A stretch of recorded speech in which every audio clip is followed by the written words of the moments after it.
평안하셨습니까? 오늘도 새날이 되었고 새 마음으로 시작할 수 있어서 참 감사합니다. 말씀을 펼 수 있어서 감사하고, 우리가 바쁘고 또 때로는 힘든 일을 만나도 말씀에 의지할 수 있으니 또한 감사한 날입니다. 기도하면서 말씀 묵상 시작하겠습니다. 사랑과 은혜가 많으신 아버지 하나님, 예수 그리스도께서 우리 주님이 되어주셔서 감사합니다. 십자가에서 우리에게 사랑을 보여주시니 감사합니다. 그 보혈과 그 은혜가 오늘도 우리를 살게 하는 힘과 소망이 되게 하시니 또한 감사합니다. 주님, 우리가 오늘 하루를 주님께 또 의탁합니다. 오늘도 목자 되어 주셔서 우리 인도하시고 함께하여 주시옵소서. 마음과 생각을 지켜주시고, 우리가 어려운 일을 만날 수 있지만 그 어려운 일에 지지 아니하고 주님 주신 마음과 생각으로 이겨낼 수 있는 한 날 되게 하여 주옵소서. 바쁜 가운데 주님을 기억하게 하시고, 주님을 기억할 때마다 주님의 선하신 손길로 우리와 함께하여 주시옵소서. 나뿐만 아니라 내가 돌보고 힘이 되어줘야 될 많은 영혼들과 일들이 있을 때마다 주님, 우리의 마음을 주님의 마음과 함께하여 주셔서 주님이 보듯이 다른 이들을 보게 하시고 주님이 하셨듯이 마음과 시간을 나누는 하루가 되게 하여 주시옵소서. 감사드리오며 우리 주 예수 그리스도 이름으로 기도드립니다. 아멘. 오늘 우리가 함께 읽으실 성경 한 장은 신약 성경 마태복음 제13장입니다. 그 중에 44절에서 48절까지의 말씀을 받들어 읽겠습니다. 천국은 마치 밭에 감추인 보화와 같으니 사람이 이를 발견한 후 숨겨두고 기뻐하며 돌아가서 자기의 소유를 다 팔아 그 밭을 샀느니라. 또 천국은 마치 좋은 진주를 구하는 장사와 같으니 극히 값진 진주 하나를 발견하매 가서 자기의 소유를 다 팔아 그 진주를 사느니라.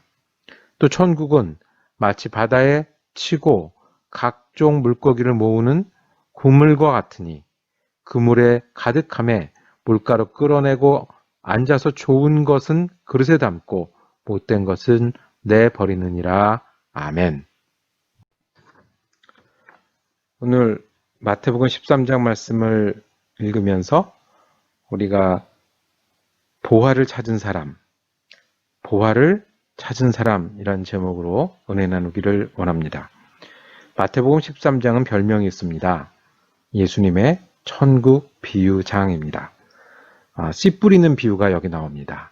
씨가 뿌려졌는데 어떤 밭은 그 씨의 열매가 없고 어떤 밭은 30배, 60배, 100배 열매가 맺었더라 하는 이야기가 여기 있습니다. 알곡과 가라지 비유도 13장에 있습니다. 그리고 겨자씨, 작은 겨자씨가 심었는데 크게 자라는 것이 천국이다 라는 비유도 여기 있습니다. 그리고 오늘 함께 읽은 천국과 그리고 보화, 감추인 보화를 발견한 사람, 또 진주를 발견한 진주장사 이야기를 말씀합니다.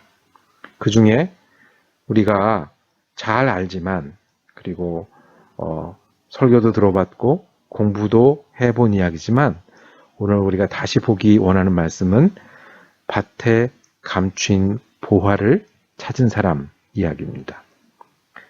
밭에서 보화를 발견한 다음에 밭을 전부 사버렸습니다.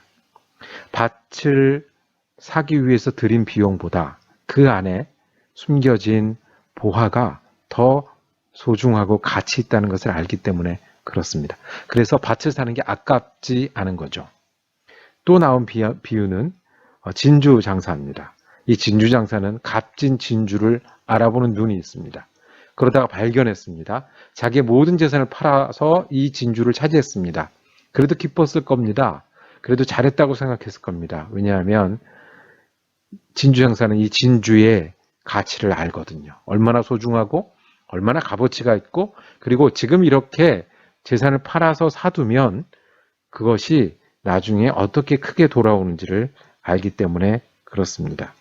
천국에 어울리는 사람은 보화를 본 사람처럼 천국이 중요한 사람입니다. 다시 말씀드리면 여기서 보화는 뭐겠습니까? 예수님입니다. 예수님이 그만큼 중요한 사람입니다. 진주 장사가 진주를 발견한 것처럼 예수를 찾고 예수를 따르고 예수를 위해 사는 것이 그 어느 것보다 가치 있고 중요한 사람이 천국 백성이고 천국에 어울리는 사람이고 천국의 원리라고 예수님이 설명하시는 겁니다. 자, 오늘 이 말씀에 우리가 집중하기를 원하는데요. 우리가 잘 아는 말씀인 거잖아요. 이 천국 비유. 많이 듣던 이야기인 거고요. 그런데 예수님이 설교할 때도 그렇게 들었어요. 아, 재밌는 이야기인데? 좀 이상한 이야기인데? 그렇게 들었어요. 이 천국 비유의 이야기는 항상 반복을 합니다. 어떤 사람은 천국을 알고 어떤 사람은 모른다는 겁니다. 어떤 사람은 천국을 받고 그 가치를 아는데 그렇지 못하다는 겁니다. 그러니 예수님의 마음은 천국의 복음, 즉 예수를 믿고 따르는 사람이 되라. 그리고 예수를 믿고 따르는 사람은 보화를 발견한 사람처럼 진주를 발견한 장사처럼 정말 가치 있고 소중한다는 것을 알고 무엇보다 귀하게 생각하고 믿음 생활을 해라 라고 말씀을 하시는 겁니다. 다시 들어야 됩니다. 우리가 알지만 그리고 외우기도 하지만 밭이 몇 개가 있고 알곡과 가라지가 있고 겨자씨가 이런 거고 공부도 했지만 예수님은 그 당시에도 못 알아듣는 사람들이 있어서 비유로 얘기했다고 그랬습니다. 얘기했는데 비유로 하고 그리고 알아듣는 사람을 위해 설명해 주셨습니다. 우리가 언뜻 듣고 안해하는 수준이 아니고요. 우리가 알아들을 때까지 내 마음이 이 말씀과 같아질 때까지 내 삶이 이 말씀을 온전히 받아서 실천할 때까지 그리고 그 뜻이 예수님의 뜻이 내 뜻이 될 때까지 묵상하는 일, 이렇게 말씀을 듣는 일은 필요한 겁니다. 그렇지 않으면 우리 너무 쉽게 이 말을 잊게 됩니다. 아는 천국 말씀. 나는 이미 구원을 받았는데, 나는 이미 예수를 믿는데. 그런데 오늘 말씀은 묻습니다. 정말 보화를 찾은 사람처럼 살고 계십니까? 정말 진주를 찾은 장사처럼 무엇보다 예수 믿는 일을 귀하게 여기고 살고 계십니까? 제가 그 작은 교실에서 우리 목사님들 교육을 담당을 합니다. 근데 참 목사님들이 귀하세요. 그 바쁜 목회 일정 가운데서도 더 좋은 목사님 되시겠다고, 더 좋은 교회를 위해서 일하겠다고 공부하시는 일이 참 감사하고 귀합니다. 근데 제가 이제 가르치는 일을 하고 이제 오셔서 배우시는데 굉장히 훌륭하고 좋은 목사님들이 많이 있어서 자랑스럽습니다. 어떤 목사님은 미군 장교인데 중동에서 온라인으로 수업을 들으시는 분들도 계세요. 어떤 목사님은 부목사님들이 여러 명 있는 그런 교회에서 그 바쁜 틈을 내서 교육에 참여하시는 분들도 계세요. 어떤 목사님은 저도 유튜브 하는데 유튜브에서 그 설교만 내어놓으면 그냥 그날로 몇백 명이 방문해서 보고 댓글도 남기고 그런 목사님들도 계세요. 그래서 그런 목사님들을 제가 조금이나마 가르치고 도움을 드릴 수 있다는 생각을 하면 참 감사한 생각이 듭니다. 그런데 감사한 생각이 99%, 솔직히 말하면 한 95% 들고 5%는 그런 좀 생각이 들어요. 내가 이게 맞나? 내가 이렇게 그런 분들을 돕는 입장이 맞는 건가? 나보다도 더 유튜브 뷰, 그러니까 설교를 기다리는 분들이 훨씬 많고 저보다도 더 큰, 더 훌륭한 선교와 목회를 하신 분들도 많고 저보다도 더 책을 빨리 보고 많이 보시는 분들이 있는데 그런 생각을 하게 됩니다. 그런 생각을 하고 나면 그 다음에 뭐가 되죠? 기가 죽죠. 그 다음은 어떻게 되죠? 내가 하는 일이 맞는지를 돌아보게 되죠. 그러면 제가 이제 또 착하긴 한데 적당히 착하잖아요. 그러니까 내 탓이요까지는 되는데 내 탓이요 돼가지고 그게 이제 풀이 죽어요. 그 다음에 이 길이 맞나? 돌아가야 되나, 그만둬야 되나, 뭐 이런저런 생각들을 이제 하게 됩니다. 이게 인간적인 생각인 거예요. 내가 안다고 생각하는 거예요.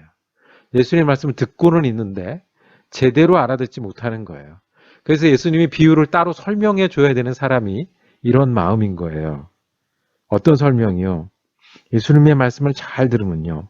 그래서 묵상해서 잘 보면 예수님은 저에게 유튜브 몇 명이 보는지 구독자가 몇 명인지 물으시지 않으신다는 거예요. 예수님이 바라는 천국의 사람, 천국의 백성은 제가 어떤 교회에서 어떤 일을 하는 거를 물으실까요? 아니면 네, 뭐 얼마나 책을 많이 보고 이런 걸 물으실까요? 예수님이 물으시는 것은 원래 알아요. 아는데 잊고 지내는 게 있어요. 뭐냐면 내가 감추인 보화를 쥔 사람처럼 사느냐는 거예요. 감추인 보화, 예수를 발견한 사람처럼 무엇보다 예수님 따라가고 예수님 사랑하는 일에 중요하게 생각하고 살아가냐는 거예요. 내가 진주를 발견한 것처럼 오늘도 예수를 발견해서 그 무엇보다 예수가 중요하고 그 예수 중요한 거를 따라가는 일에 내가 하고 있냐는 거예요. 그렇게 보면 아까 제가 반복하는 그런 생각은 정말 부질없고 잠깐만 하다 말아야 되고 다시는 안 잡아야 될 거예요. 그게 우리가 천국 복음을 들으면서 천국 비유를 들으면서 예수님이 우리에게 원하시는 그렇게 살라고 말씀하신 하루가 아니겠습니까? 아는 이야기입니다. 근데 안다고 놓는 게 아니고요. 묵상하고 깊이 있게 내 믿음이 돼야 되고 내 사명이 돼야 되고 내 헌신이 돼야 되고 내 오늘 하루가 돼야 되는 거예요. 어떤 거예요? 보화 예수를 붙들고 계십니까? 정말 예수 믿는 일이, 예수 따르는 일이 다른 모든 것보다 중요하고 가치 있는 일입니까? 그렇게 되셔야 됩니다. 그리고 그렇게 되도록 있거나 흔들리는 사람들은 붙잡으셔야 됩니다. 그리고 이 말씀은 응원가입니다. 어떤 응원가요? 내가 예수를 중요하게 생각한다면, 예수를 보화로 생각한다면, 맞다. 지금은 고생하는 것 같고, 지금은 성공해서 먼 것 같고, 지금은 끝이 안 보이는 것 같고, 지금은 아픈 것 같지만, 예수를 보화로 여기고 사는 삶, 그리고 예수를 정말 좋은 진주로 여겨서 귀하게 여기고 사는 삶은 맞다. 고생하는 거 맞고, 수고하는 거 맞고, 성공하지 못하는 것처럼 보이는 기간을 견뎌야 하고, 그래서 끝이 있다고 말씀하십니다. 오늘 말씀은 이렇게 또 정리되네요. 천국은 마치 바다에 치고 물고기를 모으는 그물 같으니 다 물고기를 잡아놓고는 분류를 한다는 거죠. 좋은 고기 아니면 버릴 고기. 무슨 이야기입니까? 끝이 있습니다. 결코 헛되거나 헛수고하거나 아니면 결과 없는 거 아닙니다. 우리가 예수를 보화로 여기고 예수를 정말 진주처럼 귀하게 여기고 믿고 따를 때 그것은 그냥 이 땅에 살면서 마음이 편하고 좋은 게 아니고 하나님 앞에서 정말로 열매가 있고 결과가 있다고 말씀하십니다. 예수를 보화로 여기고 사셔야 합니다. 그리고 그렇게 하시죠. 잊고 있던 분들, 흔들리고 있던 분들, 다른 게 아니고요. 우리의 목표는 예수를 보화처럼 여기고 가장 소중하게 여기고 따르는 게 우리 삶입니다. 그럴 때 열매가 있다고 했습니다. 그렇게 사시는 분들, 예수님의 응원을 들으시길 바랍니다. 내가 너희 보화고, 내가 너희 진주니까 그렇게 사는 게 맞다라고 주님 오늘 말씀하십니다. 기도하겠습니다. 주님, 우리가 예수가 보화인 삶을 오늘도 살기를 원합니다. 무엇보다 예수 믿고 따르는 삶이 제일 중요하고 우리의 시선과 마음을 예수께 고정하는 그런 사람들이 되길 원합니다. 아플 수도 있고 실패할 수도 있고 가난하고 부족할 수도 있지만 예수를 보화로 여기고 살 때 그 하나님 나라에 열매가 있음을 믿고 계속 살아가는 우리가 되게 하여 주시옵소서. 우리 지금 예수 그리스도 이름으로 기도드립니다. 아멘. 말씀 묵상 함께 할 수 있어서 감사했습니다. 자, 내일은 마태복음 14장 말씀으로 다시 찾아뵙겠습니다.